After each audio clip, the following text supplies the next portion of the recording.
のささやきの朗読や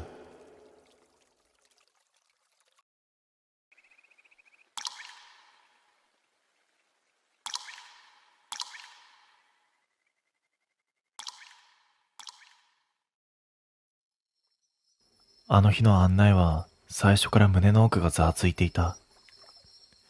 不動産会社に入って3年、内見なんて毎日のことなのに、あの倉庫だけは違っていた。朝一番店長に呼ばれた。B 地区の倉庫、今日はお前が行ってくれ。奥の区画は案内するなよ。なぜだか理由を聞いても、店長は首を振るだけだった。奥という言葉だけが妙に重く残った。その倉庫は山のふもとにポツンと立っていた。鉄の外壁はところどころ剥がれ、入り口のシャッターには古い錆が浮いていた。お客様は30代の男性で、静かな口数の少ない人だった。広さだけ見られればいいので。そう言って、俺の後ろを淡々とついてくるだけだった。鍵を回すと、金属がきしむ音が長く響いた。倉庫の中は想像よりも広く、天井の蛍光灯は半分ほど切れていた。けれど、妙に空気が冷たかった。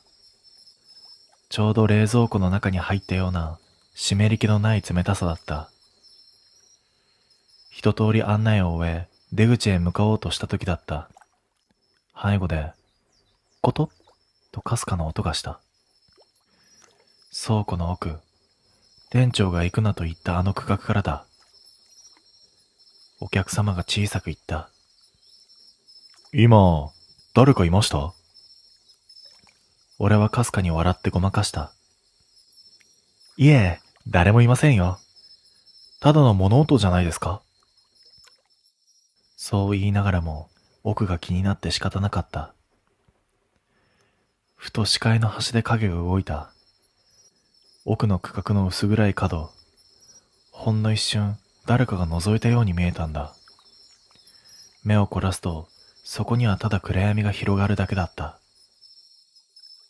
あそこ、行ってみてもいいですか？なぜだかその声色が、普段より低く感じた。店長の指示が頭をよぎる。奥は案内するな。理由は聞いていない。でも、行ってはいけない場所だという確かな気配だけは、足元から這い上がってくるように分かった。すいません。あの奥は立ち入り禁止なんです。そう言うと客は少しだけ首をかしげた。その表情が何かを知っている人間のように見えて、不自然な静けさが倉庫に落ちた。だがその瞬間奥の闇から、カタンと明らかに誰かがいる音が響いた。俺たちは同時にそちらを見た。薄暗い区画の入り口、その手前の床にだけ小さな泥の足跡がいくつも並んでいたんだ。さっき入った時はそんなものはなかった。そして足跡は奥へ続いていた。泥の足跡はまっすぐ奥の区画へと伸びていた。大人のものでも子供のものでもない。形が少し崩れた奇妙な足跡だった。生き物の足にしては指が多すぎる。でも靴の跡にも見えない。人なのか、人じゃないのか、それすら判断できない形だった。客が小さく息を飲んだ。さっき、誰も奥へ行ってませんよね。声は落ち着いているのに、目だけが強く闇を見つめていた。行ってませんよ。あの奥は鍵が壊れていて、危ないんです。とっさに口から出た嘘だった。でもそう言うしかなかった。あの足跡の主がまだ奥にいると思うと、足が勝手に震えていた。倉庫全体が急に静まり返った。風も止み、蛍光灯の光だけが薄く揺れている。なのに、奥の暗闇だけが別の空気をまとっているようだった。まるでそこだけ、別の場所につながっているみたいに。聞こえませんか？耳を澄ませると、かすかにゴソゴソと何かが動く音がした。布を引きずるような湿った音。それが少しずつ手前へ近づいてきている。店長の注意が脳裏で強く響く。奥には入るな。案内するな。絶対だ。理由を知らないまま働いてきたけれど、今ならわかる。この倉庫は何かを閉じ込めている。そして閉じ込めているということは、そこにいるということだ。俺はお客様の腕を軽く引いた。外に出ましょう。今日はここまででいいと思います。できるだけ穏やかに言ったつもりだが、声がわずかに震えていた。しかしお客様は動かなかった。奥から続く足跡をじっと見つめている。あの足跡、誰がつけたんでしょうね。その声は落ち着いているのに、どこか遠くのものを聞いているようだった。その時奥の暗闇からかすかな呼吸が聞こえた。生きているものの呼吸ではない。乾いた、深い喉の奥で擦れるような、聞いてはいけない種類の音だった。お客様が小さく笑った。やっぱり、いるんですね、ここ。背筋が冷気で張り詰めた。その一言は、現状を理解している人間のものではなかった。まるで、前から知っていたような響き。ゴソゴソと音が手前の光の境目まで来た。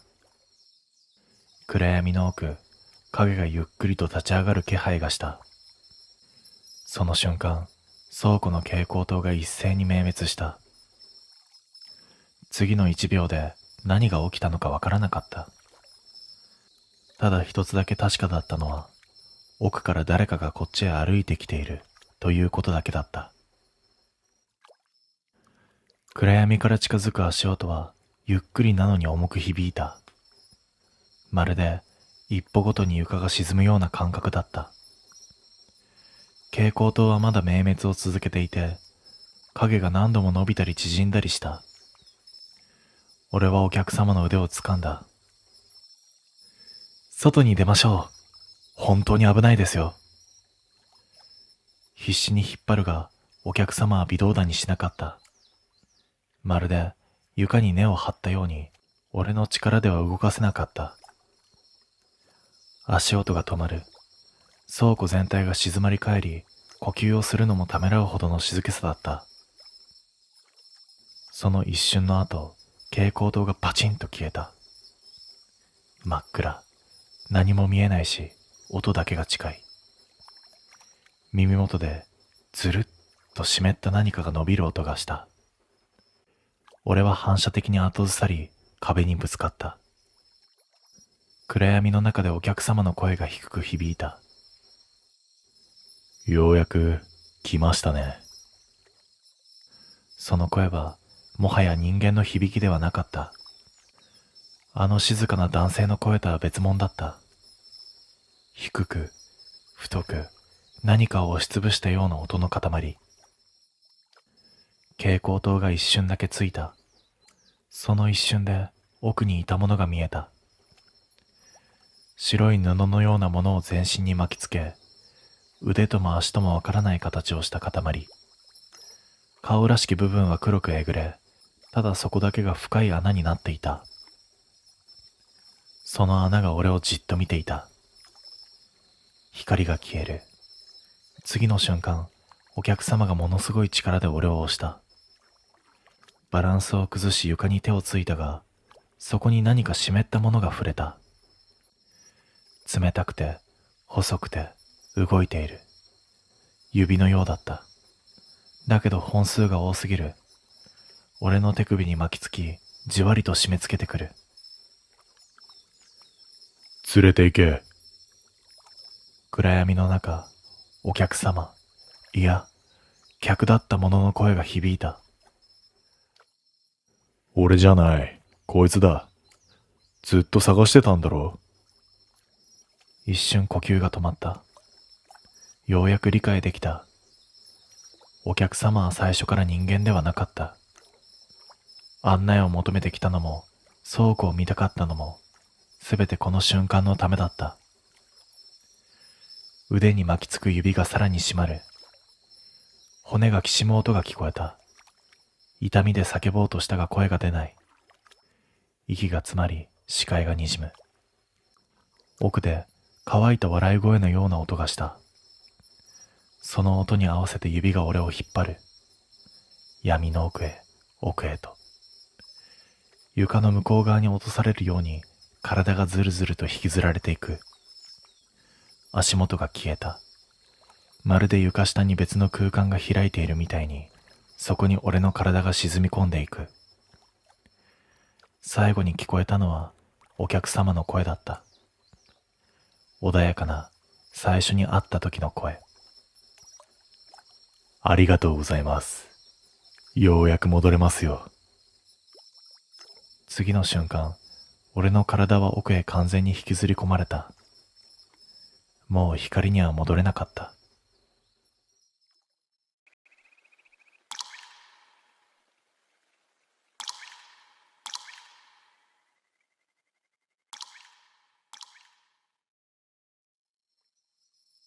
あの名前を口にした瞬間から、俺の耳が壊れ始めた。深夜の山道を走っていた帰り、眠気覚ましに寄った小さなドライブインがあった。看板は古く、照明は半分だけ点灯している。外の空気は湿っていて、人の気配は全くなかった。この店に入ったのが全ての始まりだ。中に入ると、レジ横に置かれた張り紙が目に入った。黒いマジックで雑に書かれた一文。この店で〇〇村の名を出すな。わけがわからなかった。だが、その言葉の塗りつぶされている部分が妙に気味が悪かった。隠しているのか、それとも読ませないためなのか。店内を見渡すと、奥のテーブル席に老人が一人だけ座っていた。カップに手を添えたまま、わずかに震えている。様子がおかしいと思ったが、眠気が限界だった俺はコーヒーを買おうと自販機へ向かった。その時だ、背後から乾いた声が落ちてきた。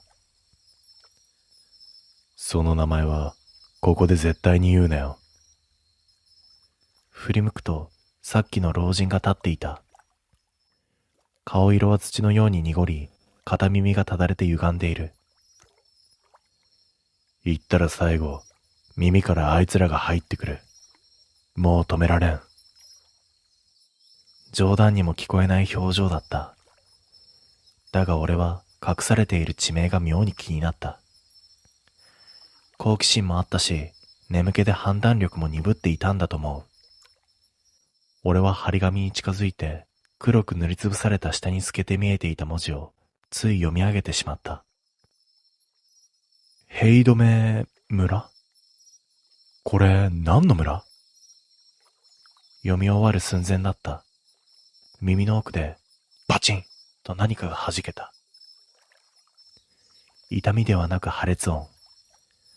鼓膜の裏側に爪のようなものが触れた感覚が走った。言ってしまったな。もう戻れんぞ。その瞬間、店内の照明がすべて落ちた。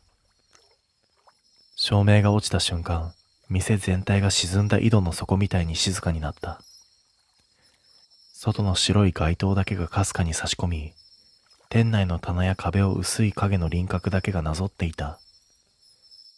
その静けさの中で、俺の左耳だけが、ゴボゴボと鈍く泡立つような音を立てていた。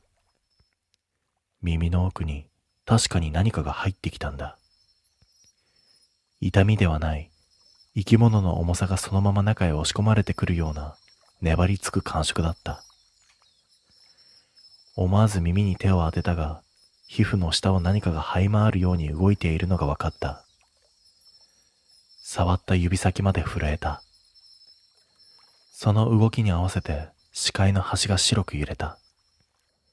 棚の向こう、テーブル席の上に何かの塊がぼんやりと立ち上がるように形を持ち始めていた。老人の声が震えていた。来てしまった。お前が呼んだんだ。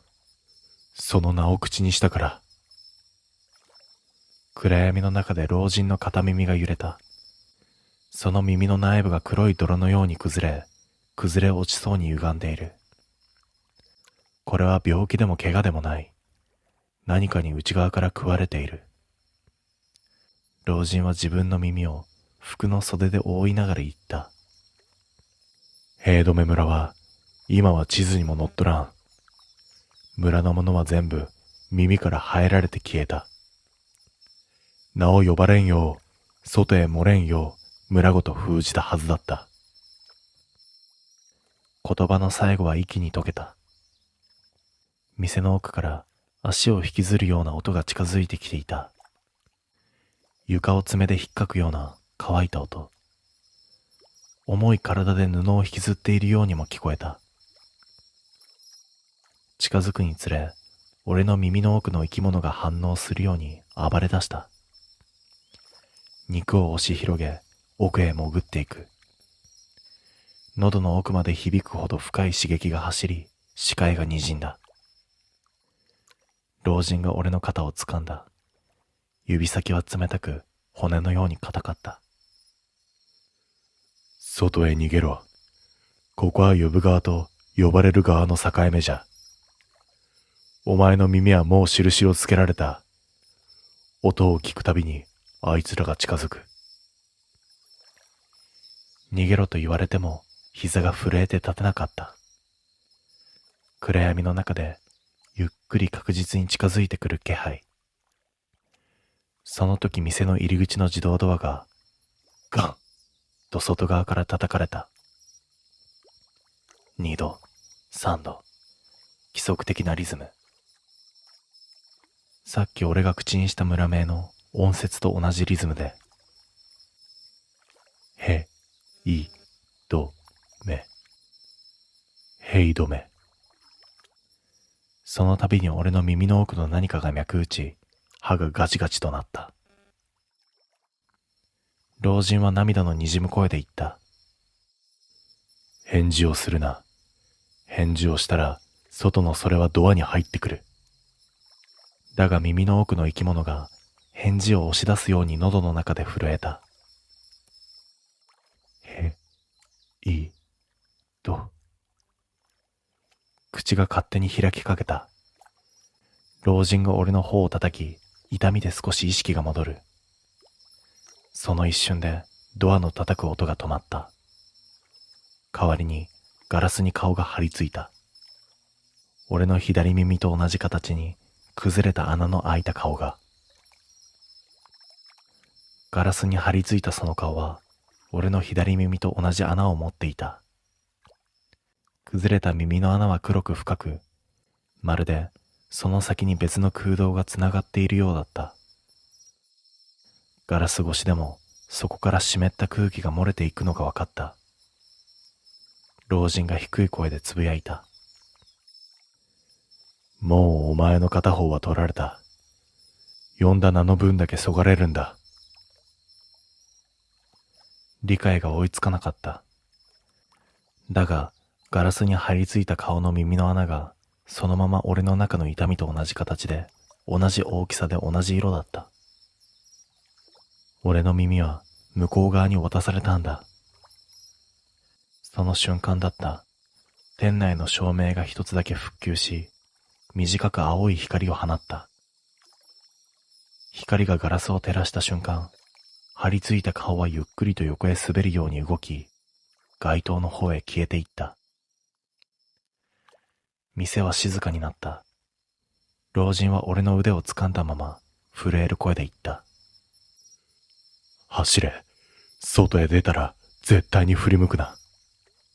ヘイドメ村と同じように、後ろを見た者から順に持っていかれる。俺はすぐ外へ飛び出した。背後でガラスがきしむ音がしたが、決して振り向かなかった。街灯の白い光が途切れ途切れになり、まるで俺を追うように明滅し始めていた。一つ、二つ、三つ。音の数が俺の名前の音節と完全に一致していた。逃げても無駄だとすぐに理解した。あれは俺の名前を数えている。さっきの村名と同じように呼んだ回数だけそぐんだ。駐車場に着く前、左耳の奥で何かが抜けた感覚がした。鋭くなく、ただ静かに、まるで何かを渡し終えた後のように。その直後、街灯が最後の明滅をした。5回。俺の名前を構成する音が全部揃った数だ。車のドアを開けた瞬間、背後の闇で人の足音がペタリとなった。ゆっくり確実に近づいてくる。老人の忠告が頭に浮かんだが、もう遅かった。ノイズ混じりの声が俺の首のすぐ後ろで囁いた。次はもう片方だ。その言葉と同時に右耳に冷たい爪が触れた。触れただけで分かった。右耳も向こう側へ連れて行かれる。それから先の記憶は途切れている。ただ一つだけはっきりとしているのは、今でも夜になると右耳の奥でカチッと音が鳴ることだ。回数は決まって一つだけ。まだ片方残っているからだ。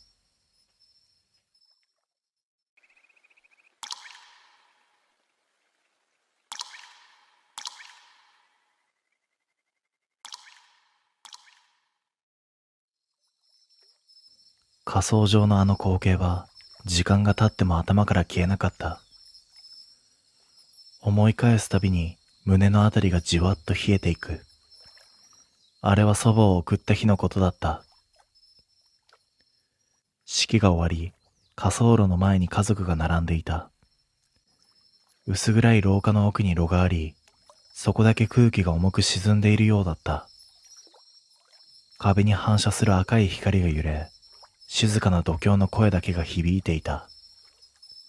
職員が合図を送り、炉の扉がゆっくりと開いた。金属の軌道が擦れる音が長く伸び、その度に空気がひんやりとする。祖母の棺が台の上で待っている。家族は静かに頭を下げた。そこで俺はある違和感に気づいた。火葬炉の前、家族が並ぶ列のちょうど端、そこに見知らぬ子供が立っていたんだ。年齢は多分小学校低学年くらい。服はくすんだ色のパーカーで、髪の毛は肩のあたりで切り揃えられている。親戚にこんな子はいない。参列者にもいなかった。なのにその子は炉の前で笑っていたんだ。細い唇をゆっくりと引き上げ、小さな歯を見せながらこちらをじっと見ている。目だけが異様に動かない。俺は最初、誰かの家族が間違ってここに来たのかと思った。だがそんな間違いで済む雰囲気ではなかった。祖母の棺が炉へ押し込まれ、扉が閉まる。度胸の声が止まり、職員が小さく頭を下げた。その時だった。笑っていた子供が炉の扉へまっすぐと近づき、頭を傾けた。まるでその中を覗こうとするみたいに。俺は思わず周りを見た。しかし家族は誰も気づいていなかった。隣にいた母ですら、視線は職員へ向けられたまま。子供の姿なんて見えていないようだった。次の瞬間、子供がゆっくりと振り返った。目があった。その目はまるで黒い穴みたいに奥が見えなかった。笑いながらまっすぐ俺の方へ歩いてこようとした。俺は動けなかった。何か言おうとしても喉が塞がったみたいで声が出なかった。その時、火葬炉の奥から金属を叩くような音が響いた。ガン、ガン、家族が一斉に振り返る。同じ瞬間、子供の姿だけがふっと消えた。まるで最初からいなかったかのように。ただ炉の前の床に小さな濡れた足跡だけが残っていた。それを見たとき、胸の奥がじわっと冷えていった。あの子供は俺に気づいていた。子供の姿が消えた後も、火葬炉の前には明らかに異様な空気が残っていた。家族は金属音を不思議がっていたが、あの足跡には誰も触れなかった。見えていなかったからだ。濡れた足跡は小さな靴の形ではなく、裸足の形だった。5本の指がくっきりと残り、炉の前で止まっている。まるで、ここにいた、と示すように。俺だけがその痕跡を見つめていた。式場のスタッフが、建物の振動による音かもしれません、と説明をしたが、そんな軽い話には聞こえなかった。家族は火葬が終わるまで控室で待つことになり、俺もその列に並んだ。控室に入った瞬間、背中に冷たい視線のようなものを感じた。反射的に扉の方を振り返ったが、誰もいない。ただ廊下の奥の暗がりに、一瞬だけ小さな影が揺れた気がした。気のせいだと思いたかった。けれど、胸の奥のざわつきは強くなるばかりだった。火葬が終わり、骨上げの時間になった。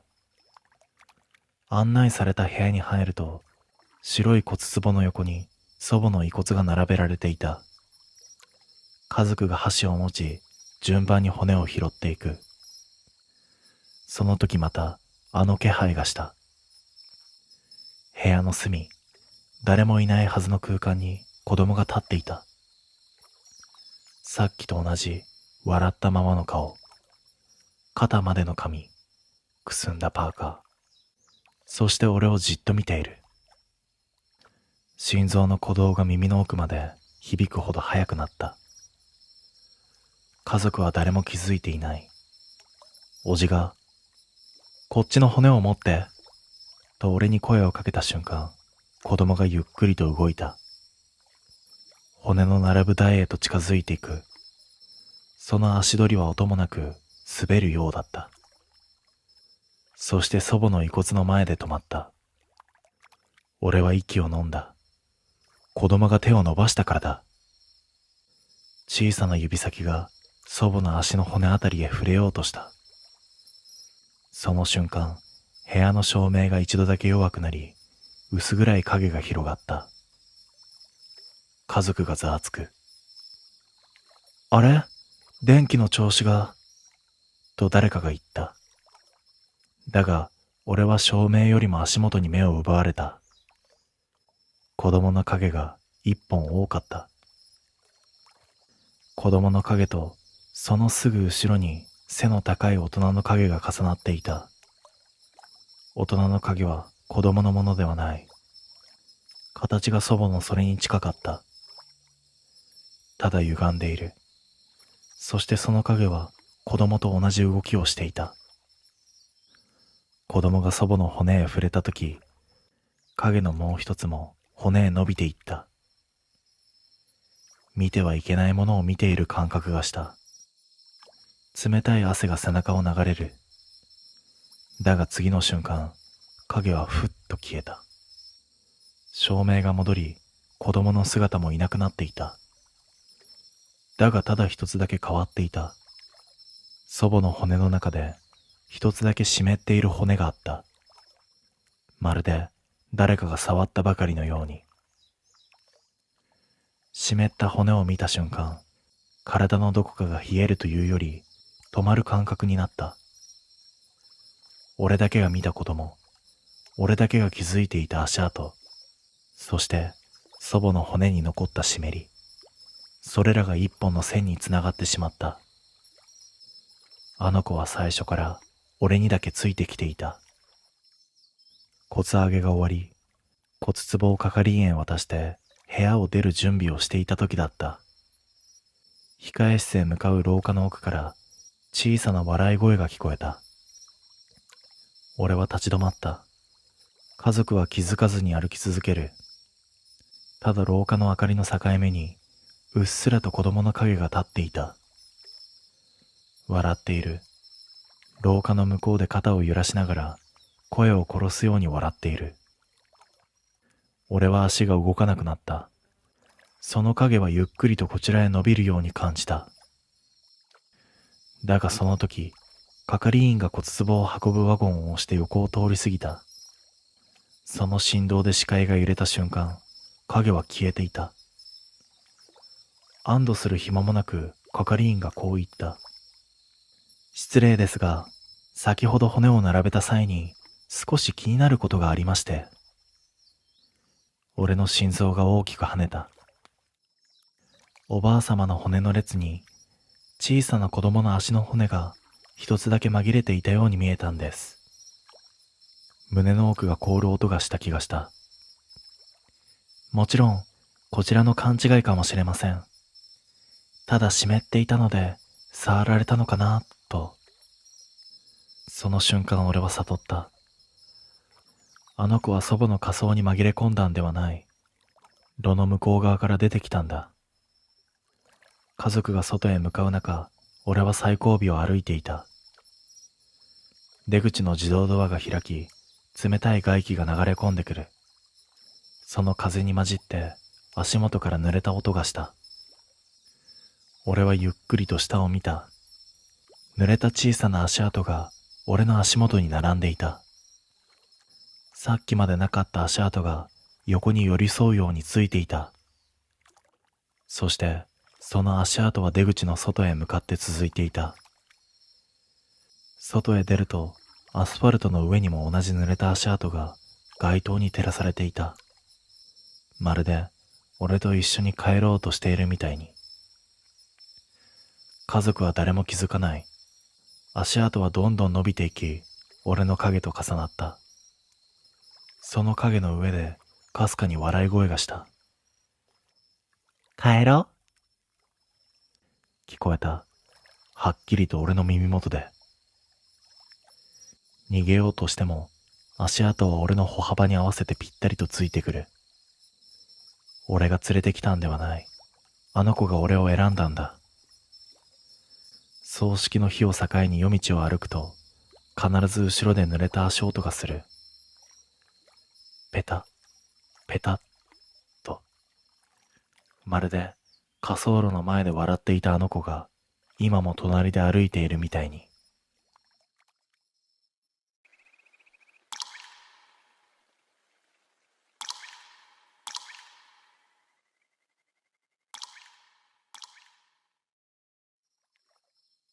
あれは俺が中古車販売店に入って3年目の頃だった。名義変更の手続きなんて数をこなせばなれる。多少の不備があっても書類を整えれば問題なく進む。そのはずだった。あの日店に入ってきたのは黒のステーションワゴン。塗装は綺麗で走行距離も少ない。なのにどこか使われていない匂いだけが車体から漂っていた。持ち込んだのは若い夫婦で、事情を聞くとこう言った。親戚が急に手放したくなったらしくて、名義変更だけお願いしたいんです。理由を聞いてもはぐらかされ、夫婦は必要書類だけ置いて帰っていった。ただ車のドアを閉めるとき、奥さんが一瞬だけ車内の後部座席を見て固まったのが気になった。その視線の先には何もなかった。ただのシートだ。それなのに妙な居心地の悪さだけが残っていた。書類を持って事務所へ戻り、通常通り名義変更の入力を始めた。前の所有者欄に記載された名前を打ち込み、車体番号を確認し、最後にシステムへ送信する。その瞬間画面に赤いエラーが出た。この所有者は登録できません。原因不明のエラーは珍しくない。ネットワークが弱い時や書類の微妙な不整合があればこういう表示は出る。だが不思議なことに、詳細エラーの部分が空白だった。理由が何も記されていない。再度送信しても同じ表示。別端末でも同じ。車体番号の入力をやり直しても変わらなかった。まるで、この名前だけを受け付けないように拒否している。嫌な気配を感じながらも、念のため車検証の前の所有者を確認した。そこには、丁寧な筆跡で一人の男性の名前が書かれていた。ただその名前を見た瞬間、背筋に冷たいものが走った。午前中、夫婦が帰る直前に言い残した言葉が頭に浮かんだからだ。この車、早く手放した方がいいって、あの人がずっと言っていたんです。あの人は誰なのか、なぜそんなことを言ったのか。そう考えていると、不意に事務所の奥から風が抜けたような音がして、書類の束が一枚だけ裏返った。それは、名義変更用の任状。書きかけの欄に薄く汚れた指の跡がついていた。人が触った跡ではなかった。紙の上に水滴が落ちて乾いたような輪郭のぼやけた跡。その指の跡がちょうど所有者の欄を隠すようについていた。紙に残った指の跡が気になり、事務所の明かりを少し落として角度を変えて見てみた。乾いた跡のはずなのに、光が当たると濡れているように見える。まるで、ついさっき触られたばかりのようだった。ゾワッとして手を引っ込めた瞬間、店の奥でピッと音がした。車のスマートキーを押した時になる、あの確認音に似ている。だがキーは俺のデスクの上に置いてある。裏口へ向かうと、黒いステーションワゴンのハザードが一度だけ点滅した。暗い整備場にぼんやりとオレンジの色の光が広がる。誰も近づいていない。鍵も触っていない。なのに車だけが自分の存在を伝えるみたいに光った。嫌な感覚を抱えたまま、車内の確認をするためにドアを開けた。シートには何もない。ただ奥の後部座席だけが妙に沈んで見えた。乗っていないのに、誰かが座った後のように中心が少しへこんでいる。ライトを当てるが、汚れや破れはない。それなのに、シートの布だけが少し湿って光っていた。目を凝らして触れようとした瞬間、トンと後部座席のどこかで小さく叩く音。人が指で軽くシートを触ったようなごく弱い音。背中に冷たい汗が流れた。視線を座席の足元へゆっくりと下ろす。そこで見えた。マットの手前に濡れた裸足の跡が片方だけポツンと残っていた。子供でも大人でもない、大きさのよくわからない形。踏み出した直後のように輪郭がくっきりとしていた。思わず後ずさり外へ飛び出した。心臓が胸の奥で鳴り続け、手が震えてドアを閉めることさえうまくいかなかった。深呼吸をして事務所へと戻り、もう一度名義変更の入力を試すことにした。原因を突き止めない限り、この車は販売もできない。デスクに戻り、端末を開き、所有者欄にさっきの名前を入力し直す。指が触れるたび、さっきの濡れた跡が頭から離れない。送信ボタンを押す。エラー音が鳴り、画面が真っ赤になった。だが今回は表示が違っていた。この所有者はすでに抹消されています。抹消という言葉は通常は廃車の意味だ。所有者が個人の場合、この表記は絶対に出ないはず。なのに画面の下にはさらに不可解な表示が続いていた。データ照合不可、記録に存在しません。前の所有者が存在しない。そんなことはありえない。車検証にも任意状にも名前は確かに記されている。俺が混乱していると、隣の端末が勝手に起動した。誰も触っていないのにカーソルが動き、検索欄にゆっくりと文字が入力されていく。前の所有者。まるで誰かが調べろと指示しているみたいだった。検索欄に勝手に入力された前の所有者という文字。背中が冷たくなるのを感じながら、俺は仕方なく検索ボタンを押した。数秒の読み込みの後、画面には一行だけ表示された。該当人物なし。それだけ。住所の記録も生年月日も過去の所有者も出てこない。まるで最初から誰もいなかったみたいに。だが次の瞬間、画面が勝手にスクロールし、別の欄が開かれた。住民情報でも保険履歴でもない。自己記録。そこには一件だけ薄い灰色の文字でこう記されていた。死亡、車内にて発見。状況、後部座席にて固定姿勢。搬出困難のため車体一部切断。発見時、衣服及び皮膚の一部は濡れた状態。後部座席という言葉を見た瞬間、脳裏にあの一つだけ残った裸足の跡が浮かんだ。あの湿り気、あの沈んだシート、すべてがつながってしまった。息を整えようとしたとき、突然事務所のドアが勝手に開いた。風は吹いていない。外に誰もいない。なのに、ドアはゆっくりと誰かが押すように開いていく。その隙間から何かが床に落ちた。水滴だった。一つ、また一つと、ポタリと落ちて円を作る。その円はまるで足跡が近づいてくる形で並んでいく。俺は立ち上がり後ずさった。視界の端で落ちる水滴が左右に揺れながら進むのが見えた。後部座席のあれがここに来ている。そう理解した瞬間、事務所の照明がふっと消えた。真っ暗になり、足音も息遣いも聞こえない。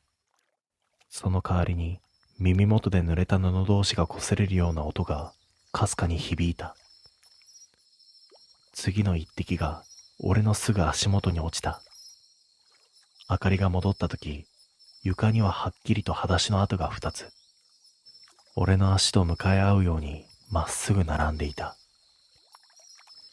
動けずに固まっていると、デスク上の端末が勝手に操作され、名義変更画面が開かれた。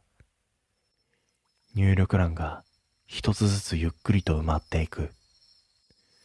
所有者名の欄に前の所有者の名前が勝手に入力された。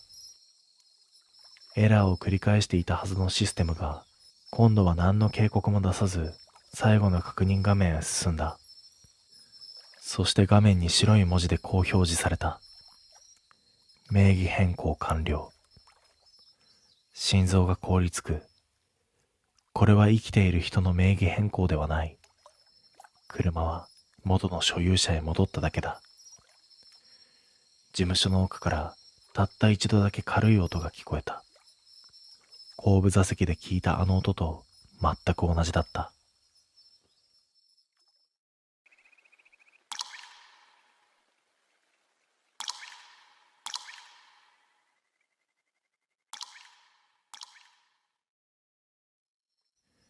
俺がそのバスツアーに参加をしたのは仕事の疲れをどうにかしたかったからだ。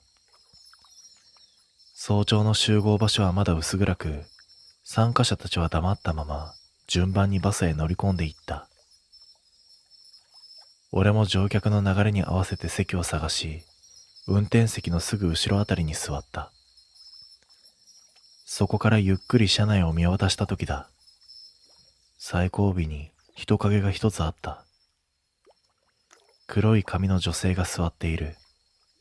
窓の方に体を向けていて、肩が沈んでいるように見えた。顔はうつむいていてわからない。疲れているのか、休んでいるのか。その時は深く考えなかった。エンジンがかかり、バスはゆっくりロータリーを抜けていく。走り出すと、観光ガイドの落ち着いた声が車内に満ちた。観光地の説明を聞きながら、俺は少しだけ目を閉じた。だがふとした瞬間に、視線が後ろへと吸い寄せられた。最後尾の女は全く動いていない。揺れる車体に合わせて肩が上下するはずなのに、まるで固定されているみたいだった。違和感はあったが、眠気のせいだろうと自分に言い聞かした。実際その後の数時間は特に変わったこともなく、バスは順調に進んでいった。次の休憩所に着いたとき、ガイドが明るい声でアナウンスをした。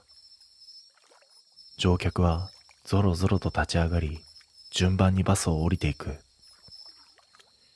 俺も体を伸ばすようにして出口へと向かった。だがふと気になり、最後尾の方に視線をやった。席が空になっている。あの黒髪の女がいない。すでに降りたのだろうか。休憩所の周りで見知った乗客たちを眺めても、同じ黒髪の女性はどこにもいなかった。代わりにガイドが不思議そうな顔で近づいてきた。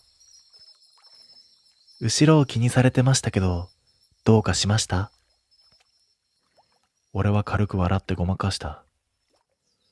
いやー、最後尾の女性、どこに行ったのかなーって。ガイドは首をかしげて少し困ったように返した。最後尾ですか？今日は後ろの席、誰も座っていませんよ。その瞬間、軽く風が吹いたわけでもないのに、背中がヒヤリとした。休憩を終えてバスに戻ると、車内にはまだ誰もいなかった。俺はゆっくりと席へ戻り、俺は改めて最後尾を見た。座席の布はわずかに沈んでいるように見えたが、気のせいだと自分に言い聞かした。ガイドが言うなら、最初から乗っていなかったんだろう。そう思うことでしか不安を抑えられなかった。乗客たちが戻ってきて、再びバスは出発をした。走り出すと同時に窓の外の景色が流れ始め、俺は気を紛らわせるように前方だけを見るようにした。しかし、数十分ほど経った頃だ。背中を軽く押されているような妙な圧を感じた。振り返ると、誰もいないはずの最後尾の席で暗い影がゆらりと揺れた。人影というほどはっきりとしていない。だがそこにいるという気配だけははっきりとあった。心臓が強く波打ち、視線をそらした。目が合うのが怖かったんだ。その時隣の席の老人がぼそりとつぶやいた。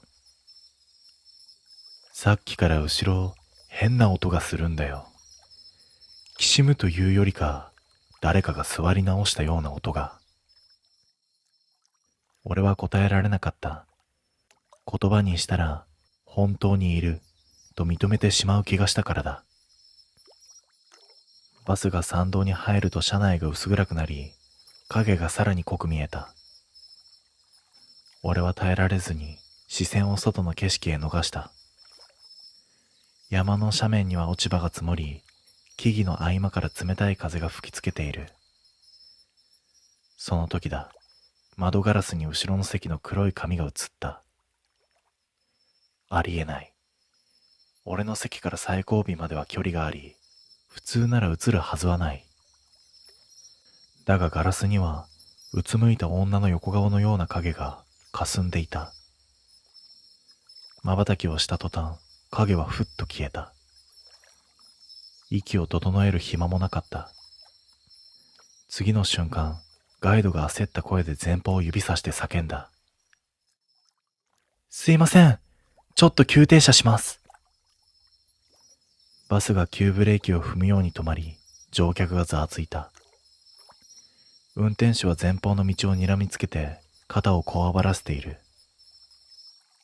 さっき、道の真ん中に人が立っていたように見えたんですが。その言葉に車内が静まり返った。外を確認しても誰もいなかった。けれどその場所には妙に濃い霧の帯が漂っていた。運転手はしばらく黙っていたが、やがて低い声で付け加えた。黒い髪の女性でした。俺の胸の奥がヒュッと冷たく沈んでいった。あの最後尾の女はバスの中だけではなく、外の道にも立っていたというのか。そんな疑問が浮かんだ瞬間、また車内の空気が重く変わった。まるで背後から誰かに息をかけられたような湿った気配が漂っていた。振り返る勇気はなかった。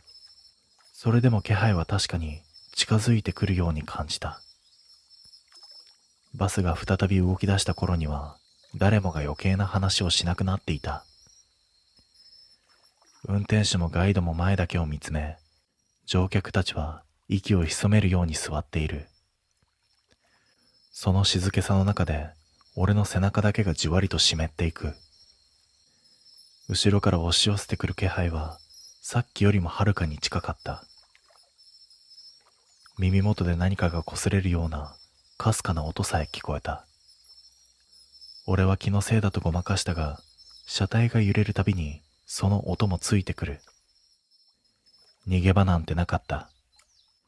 ついに俺は恐怖に耐えきれず、ゆっくりと後ろへ振り返った。最後尾の席、そこには黒い髪の女がまた戻っていた。うつむいたままこちらを向く気配もなく、静かに座っている。けれど薄暗い車内で髪の合間から覗く首筋がありえないほど青白く見えた。俺は息を飲んだ。すると女は小さく肩を震わせるようにして、ゆっくりと顔を上げかけた。その時、危ない！運転手の叫びと同時に、バスが急カーブへ突っ込むように大きく揺れた。乗客が悲鳴を上げ、手すりにしがみつく。車体が傾き、ガラス窓がきしむ。俺も前の席に押し出されるように体をぶつけながら、後ろを見た。黒髪の女が立ち上がっていた。揺れる車内の中で、その姿だけが微動だにせず、まっすぐと前を向いている。次の瞬間、車内モニターが急に光った。真っ暗だった画面がノイズまみれになり、そのノイズの向こうに道の先の映像が映り込んだ。だが映っていたのは道路ではない。最後尾の席だった。モニターの中の席には黒髪の女が座っている。そしてその女はゆっくりと顔を上げ、モニター越しにこちらを見ていた。顔がぼやけていても分かった。それは生きている人間の目ではなかった。運転手が叫んだ。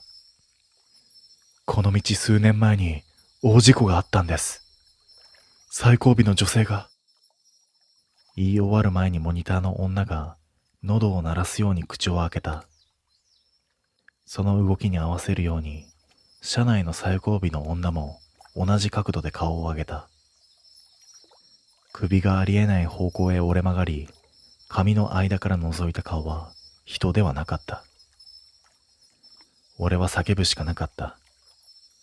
その瞬間、バスがトンネルに飛び込んだ。真っ暗な内部に響くエンジン音だけが反響し、窓には誰も映らない。暗闇の中でたった一度だけ背後から細い声が聞こえてきた。さっき降りてないよ。振り返った時、最後尾の席は空だった。だが俺たち乗客は全員気づいていた。空席のはずなのに、誰かがそこへ戻っていった音がしたことに。その席だけシートが深く沈んだままだった。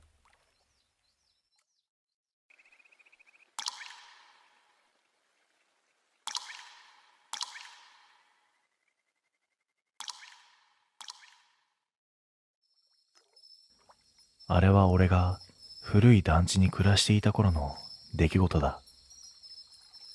今でも思い返すたびに、未だに胸の奥がざわつく。あの三輪車を初めて見た夜の光景が今でも頭から離れない。当時の俺は夜勤続きで、帰宅はいつも深夜2時を過ぎていた。5階までの階段を上がるたび、団地特有の湿った鉄の匂いが鼻に絡みつく。暗がりの階段に染みついた冷気は、季節が変わってもなぜか消えなかった。その夜もいつも通りだったはずだ。ただ家に帰るだけ。ただ眠るだけ。そう思って5階の踊り場に足を踏み入れた。その瞬間だ。外の廊下の端に赤い何かが浮かび上がるように見えた。街灯の白い光がそこだけ妙に滞り、影がぼやけて広がっていた。目をよーく凝らすと、それはゆっくり横切る三輪車だった。だが誰も乗っていないし、押している人影もない。車輪だけがゆっくりまっすぐこちらへ進んでくる。あの異様な静けさを俺は一生忘れない。団地の夜はいつも物音が多い。上の階の生活音、冷蔵庫のうなり、外の廊下の風音。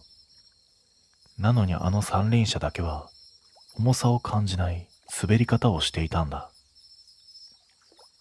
最初は疲れてるんだろうと自分に言い聞かせた。深夜の廊下は光の反射もおかしくなる。影が歪むことだってある。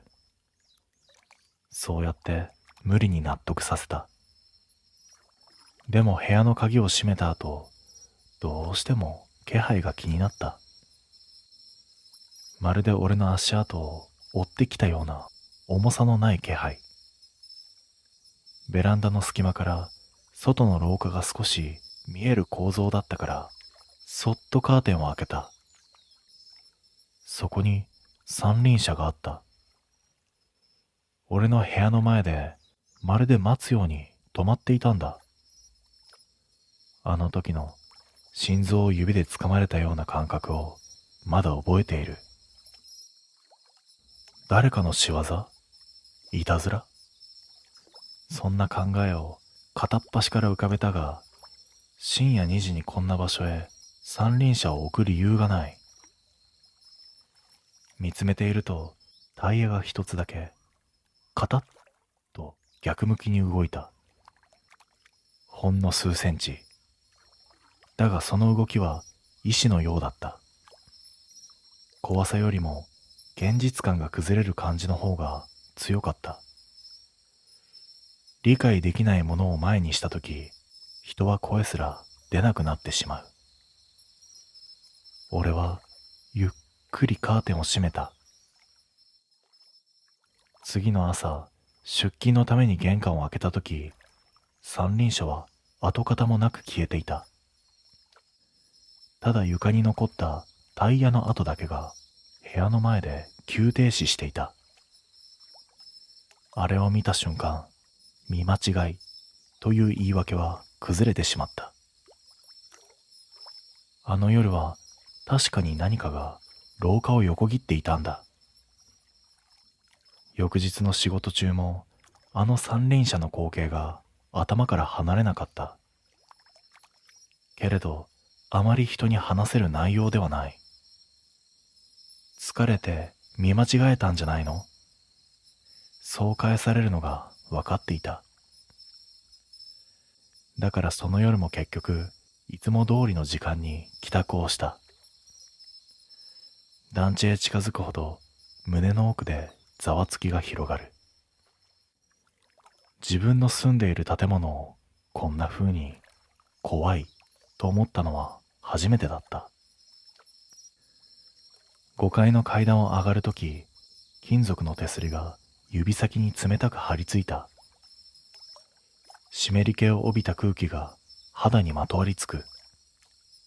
普段なら気にも留めない団地の夜の匂いが、その時だけは異様に濃かった。踊り場に出ると、外の廊下は相変わらず暗い。ただ昨夜と違ったのは、端の方にわずかに赤が残っているように見えたことだ。またあるのか。そう思った瞬間、心臓が勝手に脈打ち始めた。ゆっくり近づいて、恐る恐る足を運び、廊下の曲がり角を覗き込む。だがそこには三輪車はなかった。あるのは床に続く細い筋だけだった。車輪の跡に見えた。昨夜、俺の部屋の前で止まっていた跡とは違い、今度の筋はそこから左右に分かれて伸びている。まるで廊下を行ったり来たりしたような奇跡だった。その瞬間、不意に上の階から重い足音が降りてきた。普段なら気にも留めない生活音だが、その時だけは妙に不規則に感じた。感覚がバラバラで、歩いているというより、誰かがはしゃぐように跳ねているように思えた。足の音が俺の立つ踊り場の真上でピタリと止まる。天井が薄い団地だから、すぐ上にいる人物の気配がすぐにわかる。普通ならすぐに部屋へと入っていくはずだ。なのにその足跡は天井の一点から微動だにしないんだ。まるで俺の真上で覗いているみたいに感じた。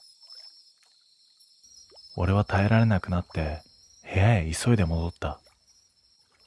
扉を閉めた瞬間、背中に冷たい汗が流れ落ちた。数分後、小さく外の廊下を転がるコロッという音がした。聞こえたのは一度だけ。だけどその一度が致命的だった。あの三輪車の静かな滑り方を思い出してしまった。耳のそばで囁かれたような転がる音は、どう考えても風ではなかった。誰かが押した音でもない。動いた音だ。俺はベランダへ近づく勇気は出なかった。昨日と同じように、そこにまた止まっている気がしたから。ただ静まり返った部屋の中で確かに感じた。あれは俺を探している。そんな気配だった。あの転がる音を聞いた翌日、俺は団地を出るか本気で迷っていた。けれど、引っ越すにも金がいる。そんなのは現実的ではなかった。だからその日の夜も結局同じ時間に帰ってきてしまったんだ。正直、帰り道からずっと気配を感じていた。団地の建物が視界に入るたび、胸がじわじわと締め付けられる。また来てるんじゃないか。そんな予感だけがやけに鮮明だった。5階の階段を上りきったとき、外の廊下の端が少しだけ明るかった。白い街灯に照らされているだけ。そう思いたかったが、そこには昨日と同じ赤い影があった。三輪車だ。ただし今度は誰かが乗っている形に見えた。影が一つ増えていたんだ。細い腕、乾いた髪の束。前のめりに座って体が揺れていた。息が止まるってこういうことなんだとその時初めて知った。乗っていた影はこちらに背を向けたままゆっくり揺れている。漕ぐ音はしない。車輪の摩擦音もない。ただ揺れている。だがその揺れがだんだん大きくなる。キー、キーと存在しないはずのきしむ音が廊下全体に広がっていく。思わず一歩後ずさった瞬間、影がピタリと揺れを止めた。その刹那、三輪車がこちらへ向きを変えた。影ごと滑ってきたんだ。乗っているのは子供の形をしている。だが形だけだ。顔が闇に吸い込まれたみたいに黒く落ちていて、輪郭だけが浮いている。ゆっくりゆっくりと外の廊下の真ん中をまっすぐに。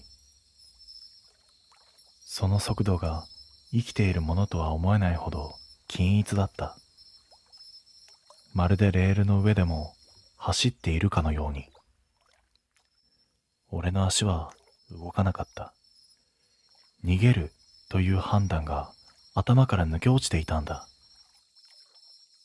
三輪車は俺のすぐ手前で止まった。ほんの一歩先、伸ばせば届く距離。影の頭がゆっくりこちらへ向く。暗闇に沈んだはずのその顔の奥で、一つだけ光るものが揺れた。濡れたような黒い瞳。